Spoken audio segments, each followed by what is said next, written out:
யாரோ ஒருத்தர் டிவிக்கு வந்திருக்கிறாரு. இத்தனை பேருக்கும் டிவி விற்க முடியுமா உங்களால? டிவி இத்தனை பேருக்கு விற்கிறீங்கன்னா டிவி வித்துட்டு போங்க. நான் பாட்டுக்கும் பேசிட்டு போயிடுவேன். நடுவில் வந்து கத்துனீங்கன்னா அப்புறம் சாட்டையாக மாறி அணில் ரோஸ்ட்டை போட வேண்டியது இருக்கும்.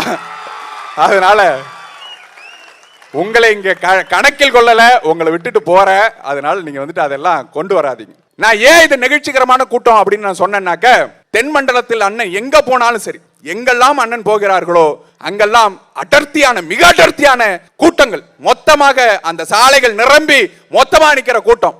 அந்த கூட்டத்தில் இருக்கக்கூடிய பொறுப்பாளர்கள், நாம் தமிழ் கட்சி பொறுப்பாளர்கள் நம்மளுடைய சமூக வலைதளங்கள் எல்லாம் போட்டது என்ன தெரியுமா? பாருங்கய்யா, தென் மாவட்டம் முழுவதும் சீமானின் கோட்டை.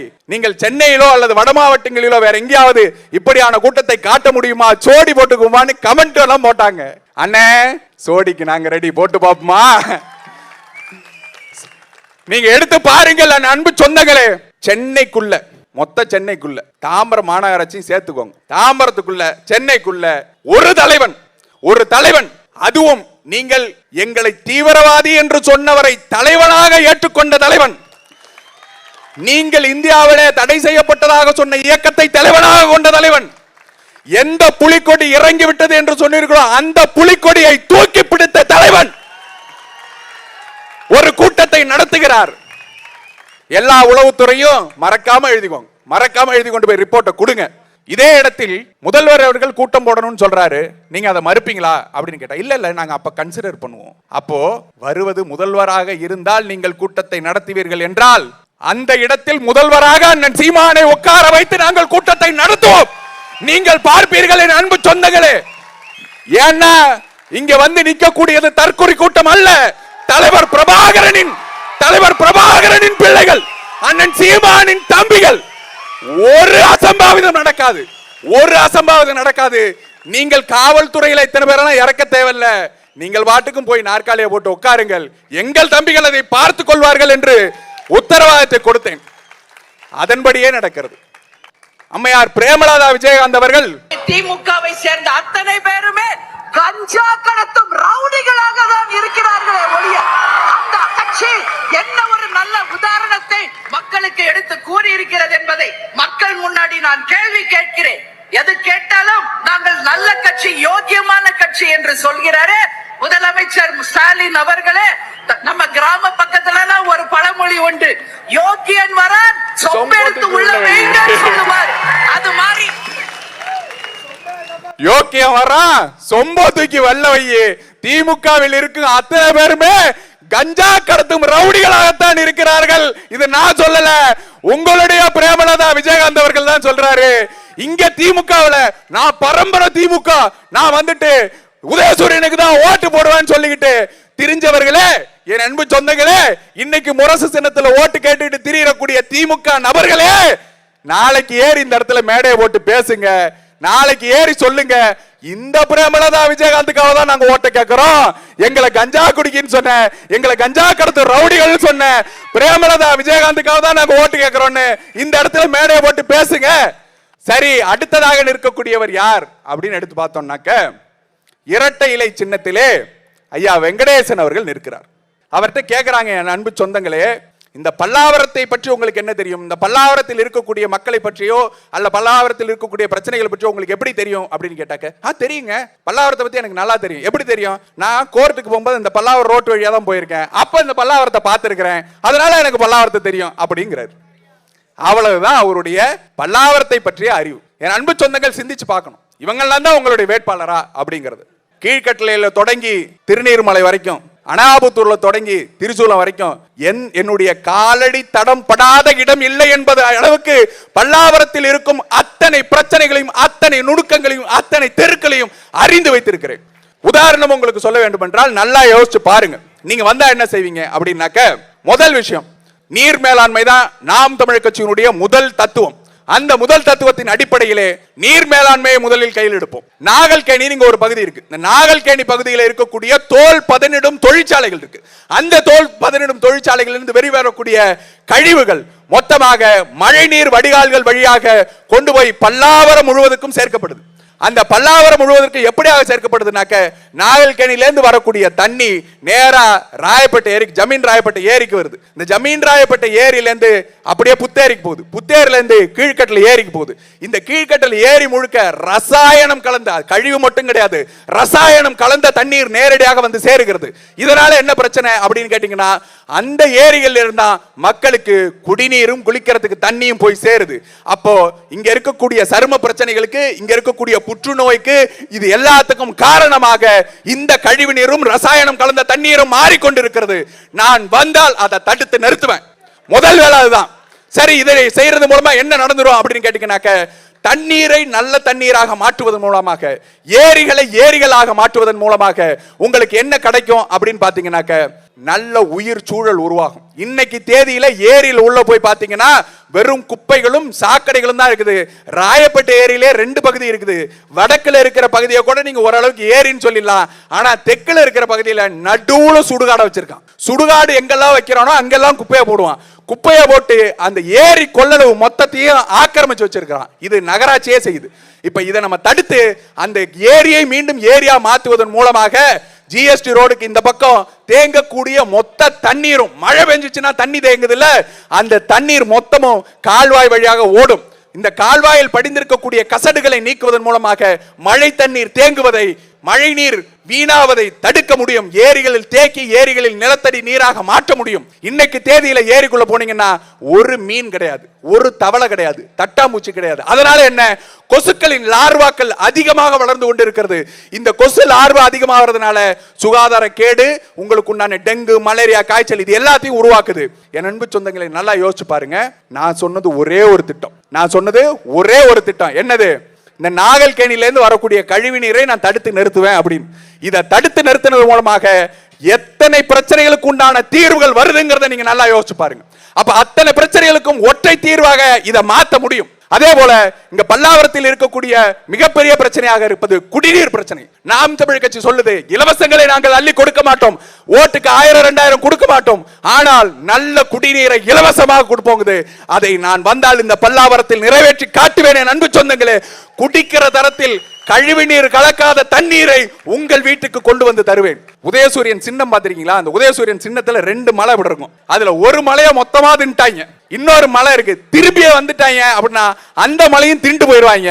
அதனால தயவு செஞ்சு மக்களே இந்த முறை மாற்றி போடுங்க. நீங்க திரும்பவும் அதிமுக கூட்டணிக்கோ அல்லது திமுக கூட்டணிக்கோ வாக்களிக்கிறது மூலமா எந்த மாற்றமும் நிகழ போறது இல்லை. இன்னைக்கு பல்லாவரம் எப்படி இருக்கும், நாளைக்கும் அப்படிதான் இருக்க போகுது, நாளான்னைக்கும் அப்படிதான் இருக்க போகுது. ஒருவேளை இந்த முறை நீங்கள் விவசாய சின்னத்துக்கு வாக்களித்து எங்களை வெற்றியடை செய்து விட்டால் அது தமிழ்நாட்டின் புரட்சியாக மாறும். என் அன்பு சொந்தங்களே, தமிழ்நாட்டின் புரட்சியாக மாறும். ஒரு அரசியல்வாதி ஓட்டுக்கு காசு கொடுக்காமல் கோடி கோடியாக செலவு செய்யாமல் ஒருவனால் வெல்ல முடியும் என்பதை காட்டிவிட்டீர்கள் என்றால் அது தமிழ்நாட்டின் அரசியலை மாற்றி எழுதிய வரலாறு பல்லாவரத்தில் இருந்து தொடங்கியது என்று எழுதப்படும். அதை எழுதுவதற்கு உண்டான மை வருகின்ற 23ஆம் தேதி உங்கள் விரல்களில் வைக்கப்படுகிறது. அந்த மை உங்கள் விரல்களில் வைக்கப்படும் போது பல்லாவரத்தில் இந்த தலையெழுத்தை மாற்றி எழுதுங்கள். உங்களுக்கு உண்டான வாய்ப்பு, வரலாற்றை மாற்றி எழுதுவதற்கு உண்டான வாய்ப்பு உங்கள் விரல் நுனிகளில் காத்து கொண்டிருக்கிறது. என் அன்பு சொந்தங்களே, உங்கள் விரல் நுனிகளில் காத்து கொண்டிருக்கிறது. விஜய் வந்து விட்டார், உங்கள் வாக்கு சதவீதம் குறைந்துவிடும். நடிகர் வந்து விட்டால் எல்லாம் இது வந்துடும். அவர்கள் கூட்டம் கொடுக்கிறது, இதெல்லாம் சொல்றாங்க இல்லையா? இது இந்த கருத்து கணிப்புகள் என்ற பெயரில் இவர்கள் திணிக்கக்கூடிய இந்த கருத்து திணிப்புகள் எல்லாம் இருக்குல்ல, இதுவரை நாம் தமிழர் கட்சியை ஒருபோதும் இவர்கள் நாம் தமிழர் கட்சி வளர்ந்து விடும் சொல்லாத அந்த கருத்து கணிப்பாளர்கள் மீண்டும் சொல்கிறார்கள், நாம் தமிழர் கட்சி தனது வாக்கு சதவீதத்தை தக்க வைக்காது, நாம் தமிழர் கட்சி ஒரு சீட்டு கூட ஜெயிக்காது, நாம் தமிழர் கட்சி எல்லா இடங்களிலும் சிரமப்படும், இதெல்லாம் சொல்லிக்கிட்டு இருக்காங்கல்ல. எல்லாருக்கும் சொல்றேன், ரெக்கார்ட் பண்ணி வச்சுக்கோங்க. இதுவரை நான் சந்தித்த 3 தேர்தல்களில் பார்த்த மக்களின் எழுச்சியை விட பன்மடங்காக இந்த 2026 மக்களின் எழுச்சி நாம் தமிழர் கட்சிக்காக இருக்கிறது. நீங்கள் குறித்து வைத்துக் கொள்ளுங்கள். உங்கள் கருத்து கணிப்புகள் அத்தனையும் பொய்யாக்கப்படும். அந்த தேதியில் வந்து நான் உங்க எல்லாரையும் சட்டையை பிடிச்சு கேட்கிறேன். அன்னைக்கு நீங்க எவனாவது மன்னிப்பு கேட்காம நாங்க சொன்னது பொய்யே, நாங்க சொன்னது கருத்து கணிப்பு இல்ல, கருத்து திணிப்புன்னு சொல்லாம ஒருத்தனும் ஓடவும் முடியாது, ஒளியவும் முடியாது. நான் வந்து கேட்கிறேன், நீங்கள் மற்றவர்களை கடந்து போவது போல எங்களை கடந்து போக முடியாது. ஊடகங்கள்ல வந்து உட்காருவோம். ஊடகங்கள்ல இதை விட வலுவாக ஒரு ரெப்ரசன்டேஷன் கொடுக்கிறதுக்காக மிகப்பெரிய கட்சியாக நாம் தமிழ் கட்சி வளர்ந்த பிறகு, சட்டமன்றத்தை நிரப்பிய பிறகு நாங்கள் வந்து கேட்கக்கூடிய கேள்விகள் எல்லாம் உங்களை அதிர செய்யும். அப்ப நீங்க பதில் சொல்லுங்க. எங்களுக்கு எப்படியான கருத்து திணிப்புகளை நீங்க செஞ்சீங்கிறத சொல்லுங்க. நான் ஒரு பல் மருத்துவர், முகத்தாடை அறுவை சிகிச்சை நிபுணர்.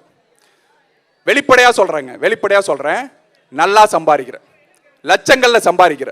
லட்சங்கள்ல சம்பாதிக்கும் போது நான் பாட்டுக்கு ஏசி ரூம்ல உட்காந்துட்டு இந்த அருக்கு பாருங்க, 2 சின்ன குழந்தைங்க விளையாடிக்கிட்டு அவங்களோட இருந்துட்டு குடும்பத்தோட இருந்து நிம்மதியா செத்து போயிருப்பேன்.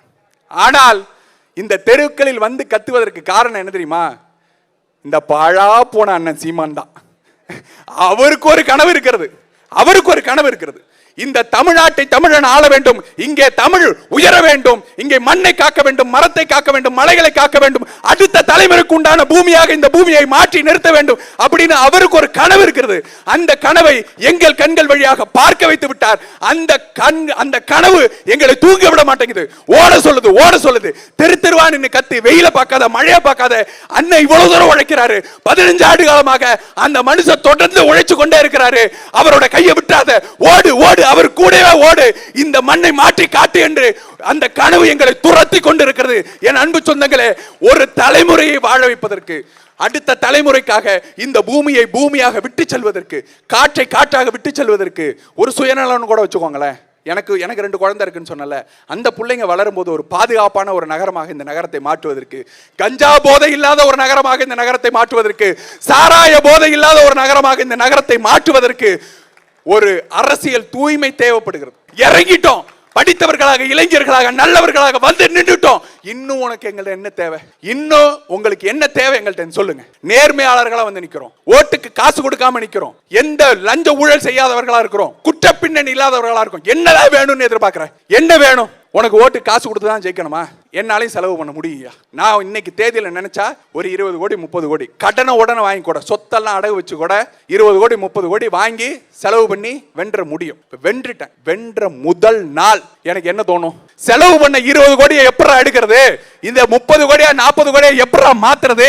எங்க இருந்து கொள்ளை அடிக்கிறது? எதுல கமிஷன் அடிக்கிறது? எவெல்லாம் வீடு கட்டுறானோ அவன் வீட்டு முன்னாடி ஜல்லி கொட்டி இருக்கோ அவன்கிட்ட போய் கமிஷனை வாங்கு, அவனை துரத்து, மக்களை இன்னலுக்கு உண்டாக்கு, டாஸ்மார்க்கை உருவாக்கி வையே, அந்த டாஸ்மார்க்ல இருந்து கமிஷனை வாங்குன்னு எண்ணம் தோணுமா தோணாதா?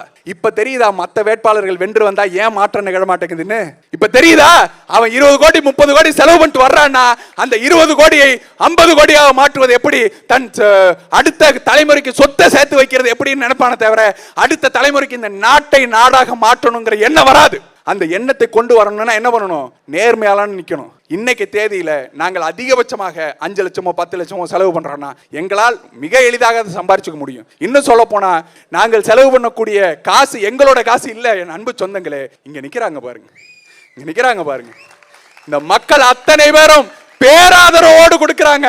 நீங்கள் ஓட்டுக்கு காசு கொடுக்கும் வேட்பாளர்கள் மத்தியில வேட்பாளரை நிறுத்தி இங்க பாருங்க, வேட்பாளரை நிறுத்தி எங்க போனாலும் சரி, வேட்பாளர் நிறுத்தி இந்த 500 வச்சுக்கோ, 1000 வச்சுக்கோ, 100 ரூபா வச்சுக்கோ, என்னால இன்னைக்கு முடிஞ்சது வச்சுக்கோ அப்படின்னு சொல்லி வேட்பாளரை நிறுத்தி கொடுக்கறாங்கனாக்க காரணம் என்ன தெரியுமா? அவர்களுக்கும் அதே கனவு தொற்றிக் கொண்டது. அண்ணன் சீமானின் கனவு அவர்கள் நெஞ்சிலும் நிலைத்து நிற்கிறது, தீயாய் பரவி எரிகிறது. அந்த தீ அவர்களையும் தூங்க விட மாட்டேங்கிறது.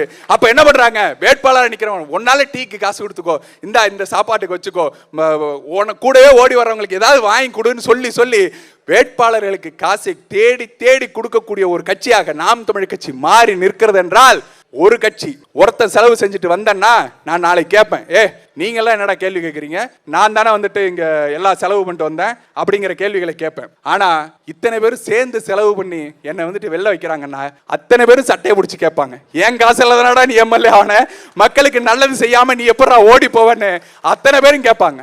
அதற்காக என் அன்பு சொந்தங்களே, நல்லவர்களை தேர்ந்தெடுங்க.